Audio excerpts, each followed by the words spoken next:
Assalamualaikum warahmatullahi wabarakatuh. Hai teman-teman, saya Rahayu Indianila, Saya Wanda Catur Amelia. saya Octavia Lailatul, saya Saril Amanda, dan saya Risma Tirta Unia. Jadi teman-teman, kami dari kelas 11 TKJ 2 akan menjelaskan tentang macam-macam perbedaan agama di negara kita.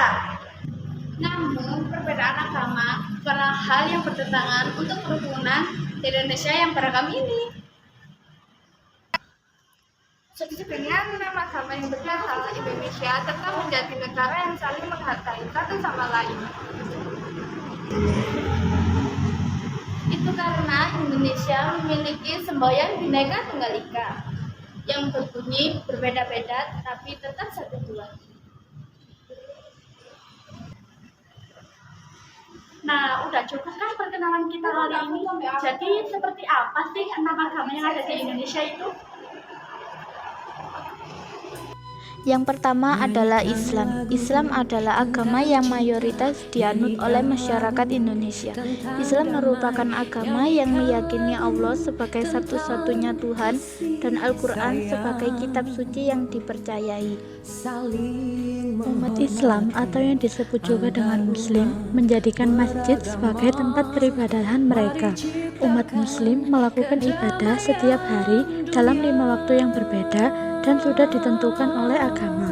Selain itu, juga ada sholat sunnah yang tidak wajib dilaksanakan dalam banyak waktu tertentu, seperti sholat sunnah pada saat hari raya. Sholat ialah sebutan untuk ibadah yang dilakukan oleh umat muslim. Para wanita akan mengenakan mukena, sedangkan para lelaki mengenakan setelan berlengan panjang yang menutupi seluruh aurat saat beribadah. Pembimbing yang mengajarkan keseluruhan agama Islam memiliki berbagai sebutan sesuai tingkatannya. Yang paling umum adalah ustadz untuk lelaki dan ustadzah untuk wanita. Selain sholat, umat Islam juga memiliki ibadah lain yang wajib ditunaikan dalam waktu-waktu tertentu. Di antaranya adalah puasa yang wajib dijalankan pada bulan Ramadan, zakat yang harus dibayarkan pada saat menjelang Hari Raya Idul Fitri, serta haji yang wajib dilaksanakan bagi mereka yang mampu. Agama Islam memiliki 2 hari raya penting di setiap tahunnya mengikuti penanggalan Hijriyah, yakni penanggalan berdasarkan peredaran bulan dalam agama Islam, yaitu Hari Raya Idul Fitri yang dilaksanakan pada tanggal 1 Syawal setelah 1 bulan menjalankan puasa Ramadan, dan Hari Raya Idul Adha.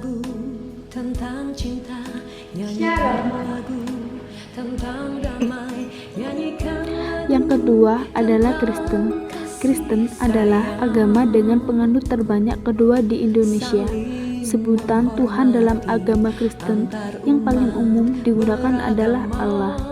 Kristen memiliki konsep Tritunggal, yakni Bapa, Putra, yang biasa disebut Yesus Kristus, dan Roh Kudus. Tritunggal menegaskan Allah adalah satu, namun berada dalam 3 pribadi yang berbeda, dan ketiganya memiliki kedudukan serta kemuliaan yang sama. Lalu, Kristen mempercayai Alkitab sebagai kitab suci yang dianutnya. Tempat ibadah untuk Kristen berada di gereja atau juga disebut kapel.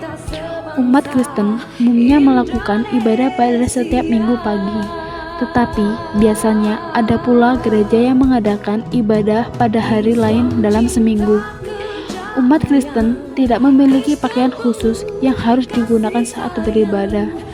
Umumnya, mereka akan menggunakan pakaian sopan dan rapi saat pergi beribadah. Pembimbing atau pemuka agama dalam agama Kristen bervariasi tergantung kelompok. Umumnya disebut dengan pendeta, biarawan, atau biarawati.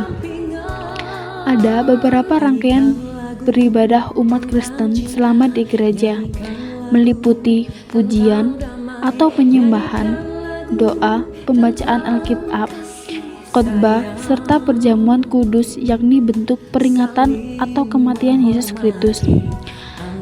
Ada banyak hari raya dalam agama Kristen, namun yang paling menonjol ialah hari raya Natal yang memiliki makna kelahiran Yesus dan Paskah, yakni kebangkitan Yesus. Kedua hari raya ini adalah penentu bagi keseluruhan tahun gerejawi. Salam sejahtera.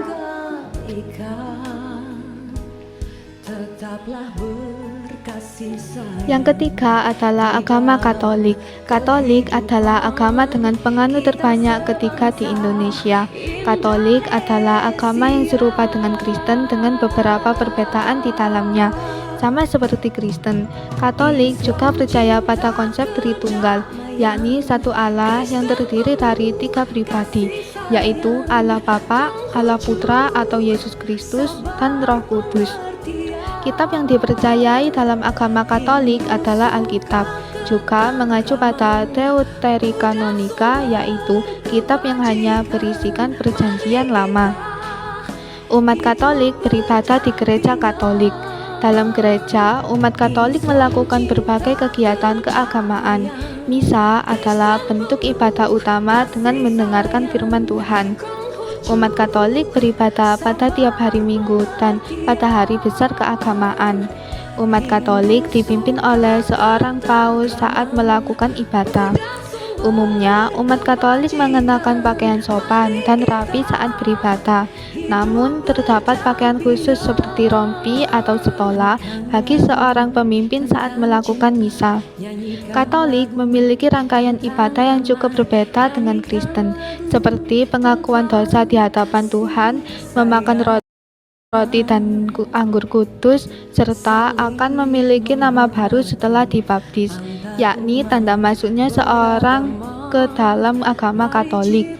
Agama Katolik memiliki beberapa hari raya, yang diantaranya adalah Hari Raya Natal untuk merayakan kelahiran Yesus Kristus, Paskah untuk merayakan kebangkitan Yesus Kristus, dan kenaikan Yesus yang diperingati 40 hari setelah Paskah.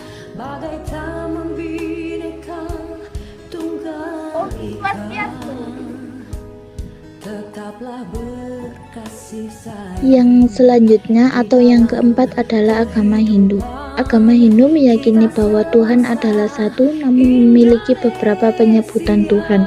Beberapa di antaranya adalah Brahman dan Sang Hyang Widi. Dalam agama Hindu mempercayai konsep Trimurti yang terbagi menjadi 3, yaitu Brahman, Wisnu, dan Siwa, yang dianggap sebagai 3 dewa tertinggi dalam kepercayaan Hindu. Weda adalah kitab suci yang dipercayai oleh agama Hindu. Umat Hindu biasanya beribadah di pura, namun juga bisa dilakukan di kuil keluarga. Waktu ibadah umat Hindu disebut dengan Trisandhya, yakni sembahyang di waktu tertentu. Pratasavanam pada pukul 6 sore hari, Madhyasavanam pada pukul 12 siang hari, Sandhyasavanam pada pukul 6 sore hari. Pemimpin ibadah umat Hindu di pura disebut dengan pendeta, sulinggi, dan pinandita. Umumnya umat Hindu menggunakan pakaian sopan dan bersih. Saat pergi ke pura, wanita biasanya menggunakan kebaya yang identik putih dengan senteng, bawahan batik, dan rambut bersanggul, sedangkan pria menggunakan kemeja safari, bawahan batik dengan udeng di kepala. Umat Hindu memiliki banyak rangkaian ibadah yang biasanya meliputi memanjatkan doa, pujian kepada Sang Hyang Widi, membakar dupa, mempersembahkan bunga, dan membunyikan lonceng. Agama Hindu memiliki banyak hari raya penting di dalamnya. Di antaranya adalah Hari Raya Nyepi yang dirayakan tiap tahun baru Saka, yakni kalender yang digunakan umat Hindu. Selanjutnya ada Hari Raya Galungan dan Hari Raya Kuningan yang dirayakan untuk memohon keselamatan dan perlindungan kepada para dewa. Namo Buddhaya.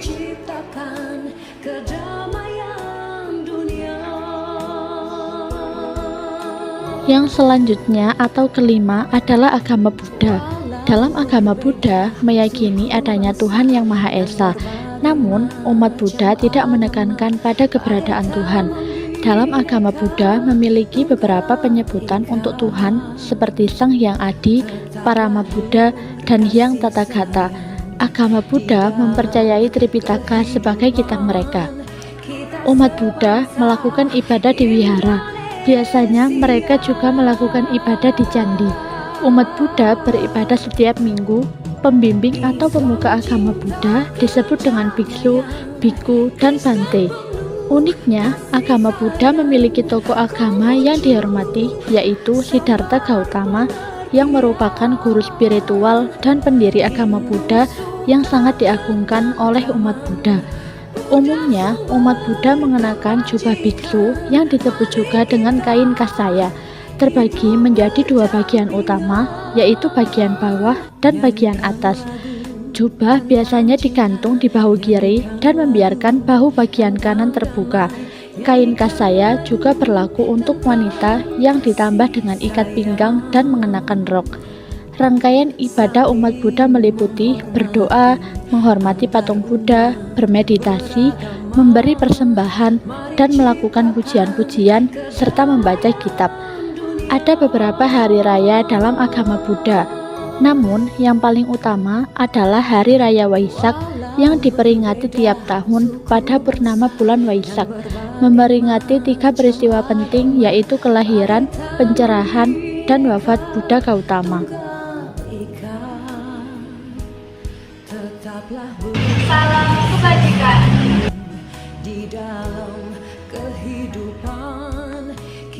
Yang keenam atau yang terakhir adalah agama Konghucu. Agama Konghucu mempercayai keberadaan Tuhan Yang Maha Esa dan mengakui keberadaan Tian yang berarti satu yang maha besar. Agama Konghucu memiliki beberapa kitab suci. Yang paling utama diyakini adalah kitab Shisu dan Wujing. Umat Konghucu beribadah di kelenteng atau kuil, altar keluarga, dan tempat suci leluhur. Umat Konghucu biasanya beribadah pada tanggal 1 dan 15 penanggalan Imlek. Ada juga yang beribadah setiap minggu. Umat Konghucu tidak memiliki waktu tertentu sehingga bisa menyesuaikan waktu beribadah. Ada beberapa tingkatan pemuka agama dalam agama Konghucu. Di antaranya yaitu Hyushi atau pendeta dan Wenshi atau guru agama. Wanita yang beragama Konghucu umumnya saat beribadah akan menggunakan cheongsam khas Tiongkok digunakan di hari Imlek.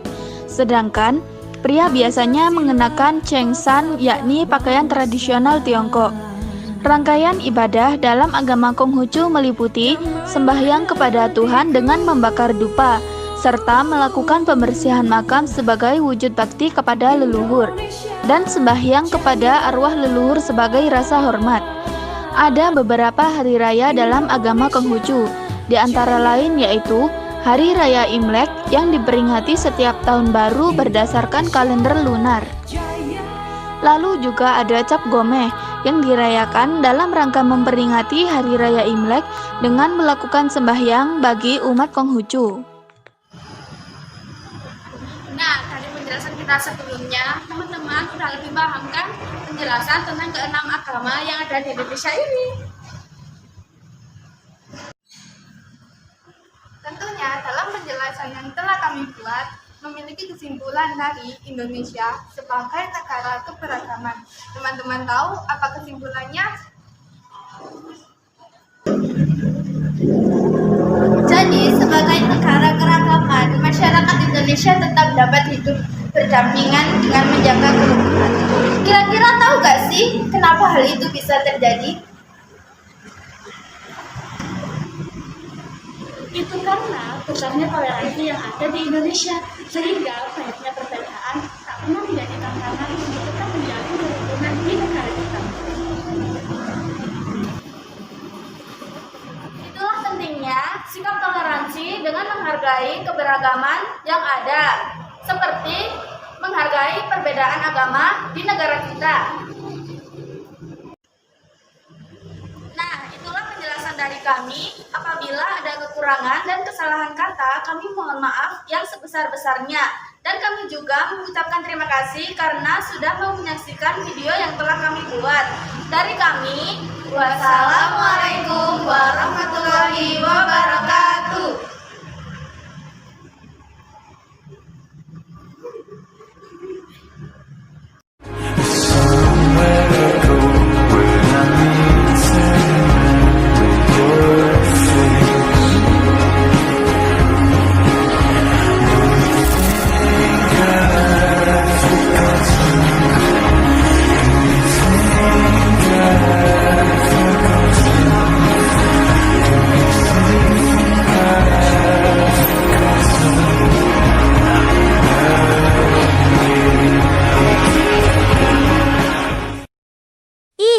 Bentar teman, ada satu lagi nih ya.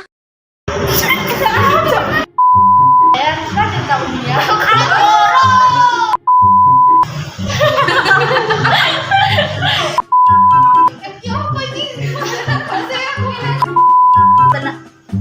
Sebenarnya